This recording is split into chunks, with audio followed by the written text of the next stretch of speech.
Film kali ini diawali di sebuah rumah yang sangat megah. Di sana ada 3 orang saudara, Sonya kakak tertua, lalu Esther dan Lea.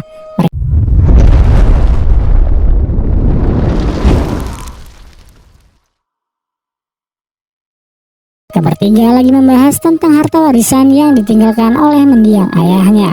Di sini juga ada pengacaranya sebagai orang kepercayaan ayahnya.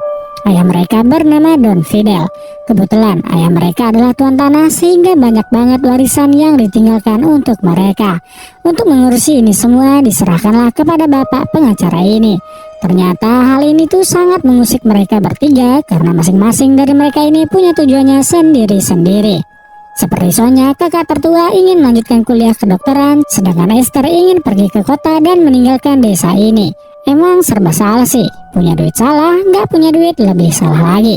Singkat cerita, di tengah malam, saat kedua adiknya sedang tertidur lelap, Sonya menghabiskan malam ini dengan menenggak segelas amer. Dan tiba-tiba datanglah sosok tentara yang siap mendaratkan rudalnya kepada Sonya. Jadi, diam-diam Sonya ini punya hubungan spesial dengan salah satu tentara yang berjaga di desa ini. Mereka pun secara rutin bermain futsal tanpa suara. Singkat cerita, pagi pun tiba. Sebagai salah satu orang terkaya di desa ini, mereka pun mempunyai sebuah mobil.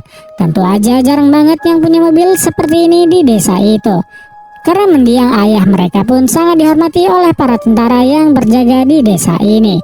Kali ini mereka bermain air di sungai. Hidup di desa dengan bermain air adalah sebuah gambaran bahwa bahagia itu sangatlah sederhana. Sekilas memang keluarga mereka tampak sangat harmonis, apalagi setelah ditinggal oleh ayah mereka.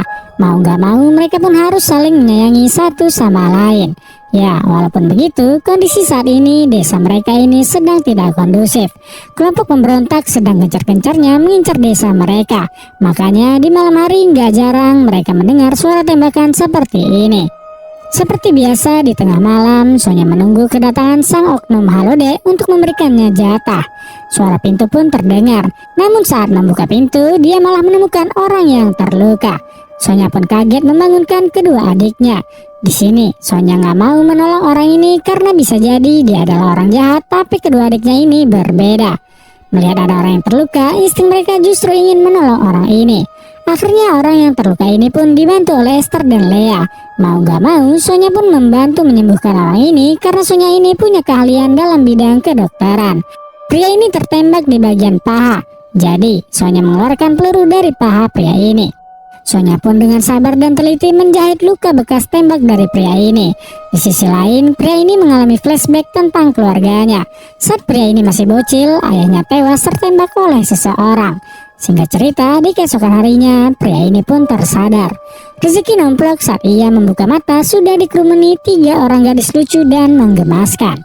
Pria ini memperkenalkan dirinya bernama Felipe. Begitu juga dengan Sonya memperkenalkan keluarganya. Adiknya Esther yang paling kecil namanya Lea.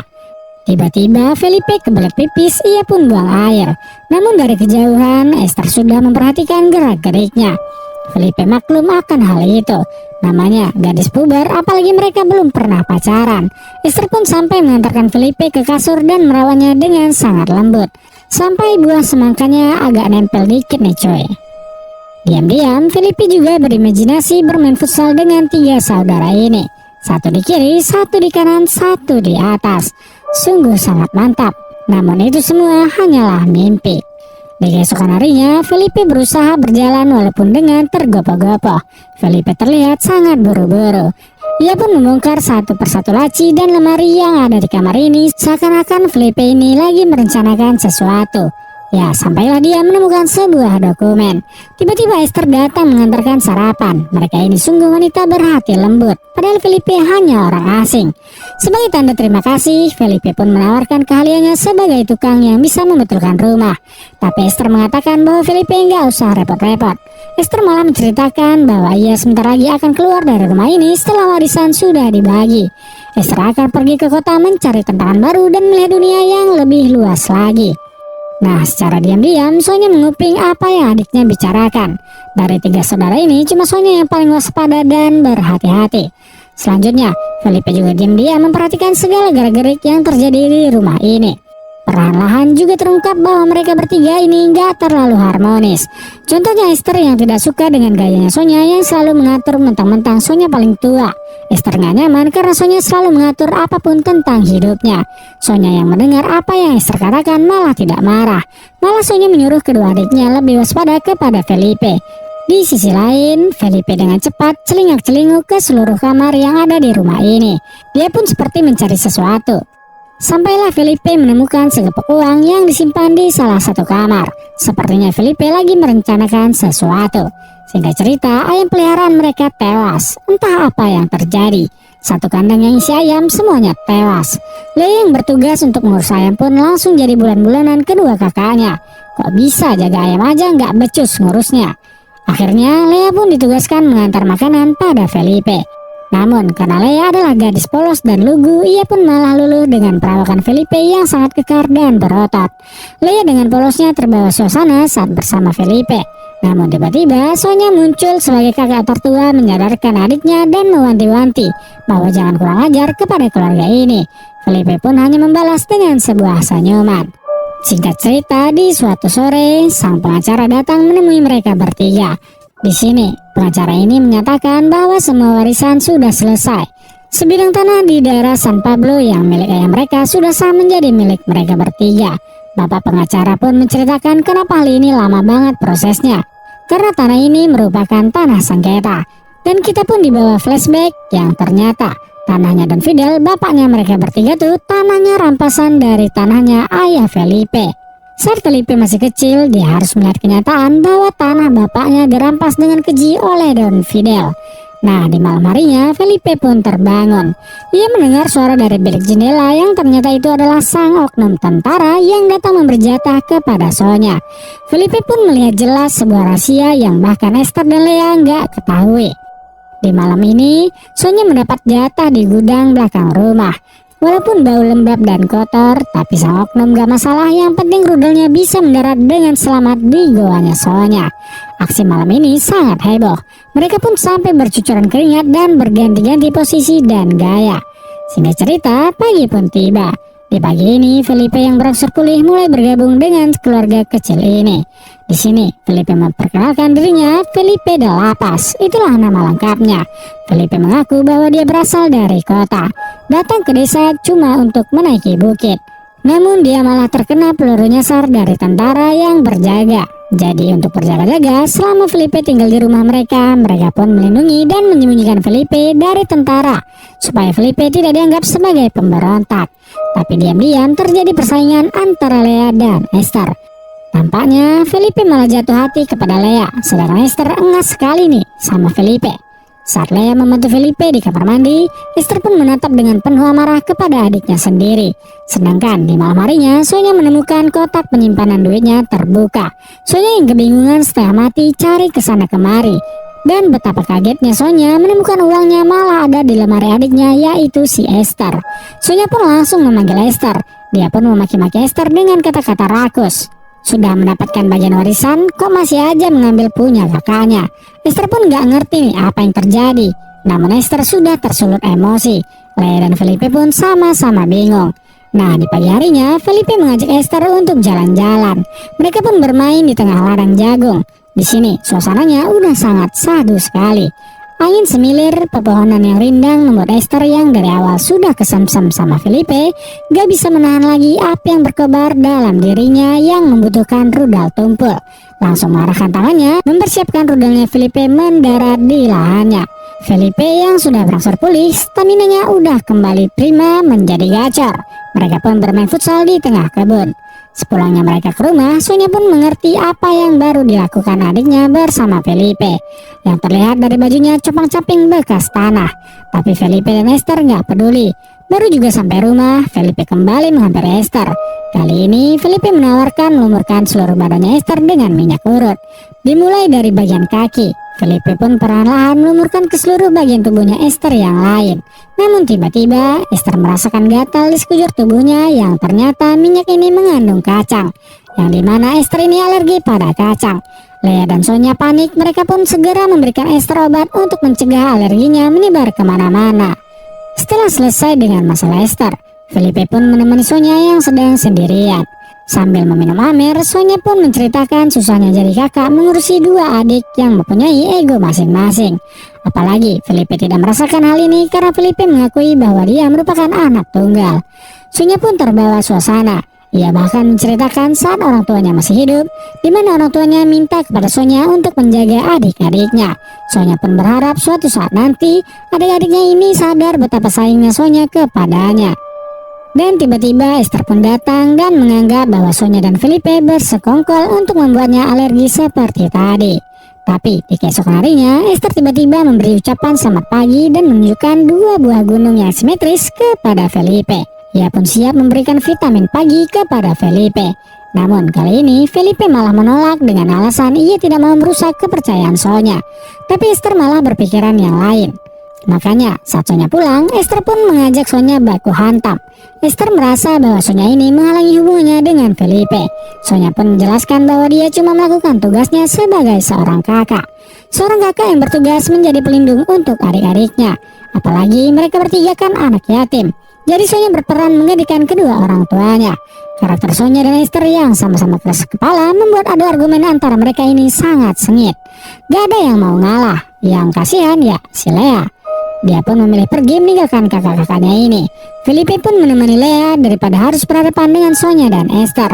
Nah, disinilah di bawah bintang-bintang disaksikan bulan, Felipe menyatakan cinta kepada Lea. Biawak juga nih orang. Setelah menggenjot Esther, Felipe menentukan pilihannya kepada si Lea, si gadis bungsu yang jadi tujuan Felipe melabuhkan rasa cintanya. Hari-hari berikutnya, Felipe dan Lea menghabiskan waktu bersama. Mereka pun bermain futsal di berbagai tempat, dari kebun sampai air terjun. Sangat menyatu dengan alam sekali coy. Kedekatan Lea dan Felipe tentunya membuat Esther cemburu dan patah hati. Cinta segitiga terjadi di antara mereka. Esther suka sama Felipe, tapi Felipe lebih memilih Lea. Bahkan kedekatan Lea dan Felipe didukung sama Sonya. Mereka udah jadian, tentunya membuat si Esther makin gak terima. Dan tiba-tiba saat mereka makan malam, ada pecahan kaca di dalam gelasnya Lea dan membuat Lea terluka. Karena Lea lagi terluka, makanya Sonya menyuruh Esther bersama Felipe pergi ke pasar beli keperluan dapur. Namun saat di pasar, ibu-ibu ini memanggil Felipe dengan nama Thomas. Walaupun sudah dibantah oleh Felipe, namun ibu ini malah memberitahu kalau nama asli Felipe ya Thomas. Dan Felipe itu nama bapaknya. Waduh. Untuk menghilangkan rasa curiganya Esther, Felipe pun mengajak Esther bermain futsal di tengah kebun. Hal ini juga yang membuat persaingan Lea dan Esther semakin memanas. Esther yang agresif harus melawan Lea yang sangat lugu. Tapi walaupun sudah digenjot, rasa curiga Esther tetaplah ada. Makanya diam-diam Esther membongkar tasnya Felipe. Di sana ia menemukan foto ayahnya dan keluarganya Felipe. Nah, pas makan bareng, langsung Esther melabrak Felipe dan minta dia menceritakan yang sebenar-benarnya. Karena udah terpojok, mau gak mau Felipe pun bercerita.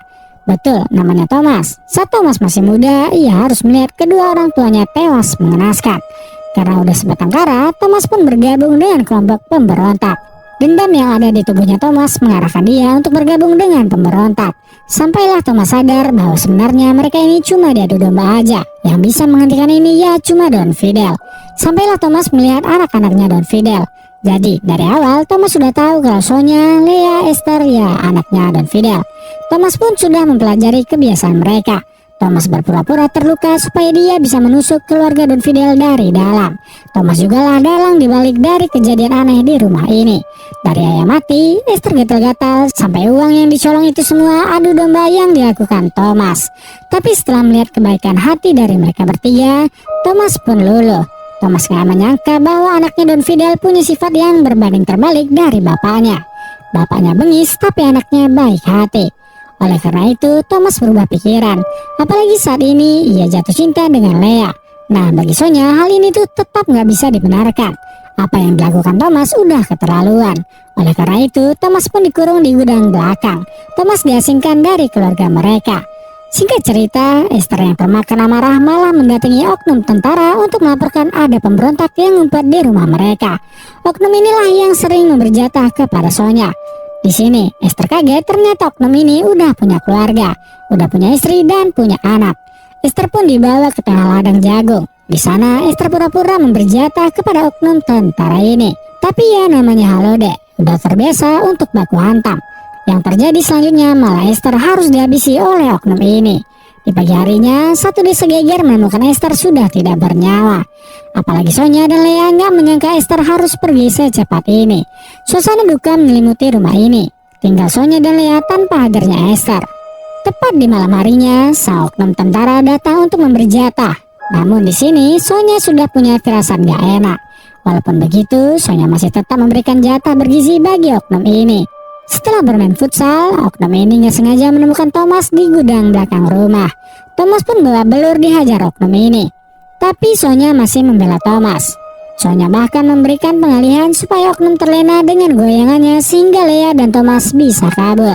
Tapi yang terjadi selanjutnya, sebuah peluru bersarang di tubuh oknum ini, membuat sang oknum harus pindah ke dunia lain. Sonya, Lea, dan Thomas bingung sama apa yang terjadi. Sonya sebagai kakak tertua pun mengalah dan menumbalkan dirinya. Sonya membiarkan Lea pergi dari rumah bersama Thomas. Mereka berdua pun pergi menaiki mobil untuk kabur dari desa ini. Dan tamat. Gitulah alur cerita dari film ini. Like jika kalian menyukai video ini. Jangan lupa subscribe, menyalakan notifikasinya, dan tulis komentar kalian di bawah. Gue coba dulu, see you guys.